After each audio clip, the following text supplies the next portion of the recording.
The earth, a majestic and delicate provider of many things needed to sustain life. More species than have been discovered are kept alive by Earth. As different as each species is, we all have one major thing in common. Earth is our home. This is the earth when we take care of it. And this is the earth when we do not. Good evening, kids. Do you know 75.1% of Earth's animals and plants live in forests? Cutting them down is totally not radical, you guys. Yeah, I need toilet paper to wipe my butt, but we need to keep in mind that we humans aren't the only ones that desperately need trees on a daily basis. Earth is our brother from another mother. Mother Nature, that is. When you cut down trees, you're taking away the safe haven to many animals, including our homeboy Mr. Squirrel here. He's now forced to go to the streets, sometimes even the street corners, to survive. Poor guy can't seem to catch a break.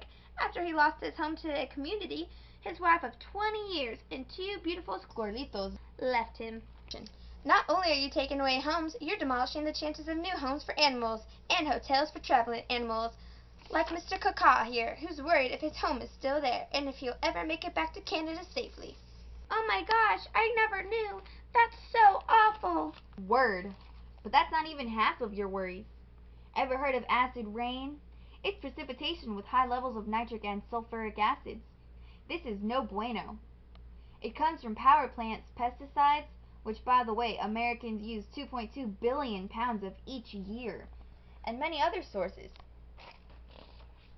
The Soviet Union-style power plant in Russia is said to be the most dangerous and deadly human-made element to the environment. The vast majority of pesticides are dangerous to humans, but we aren't the only ones who need to worry. It kills plants and has even killed pets.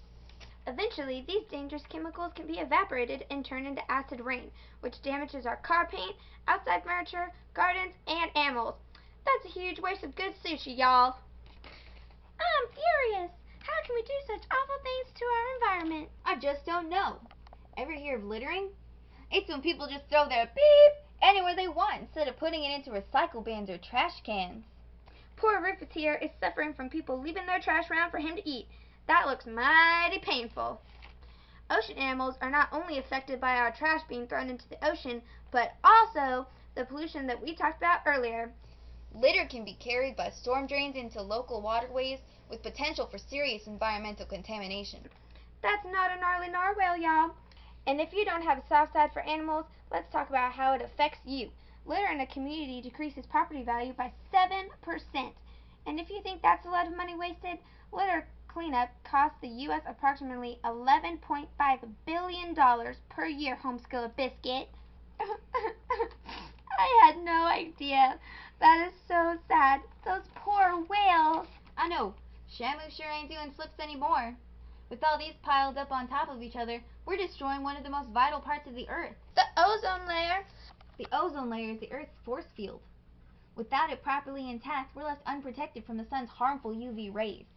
Those not only cause skin cancer for you tan folks out there, but also diminishes the homes of animals like polar bears, which are now on the endangered species list.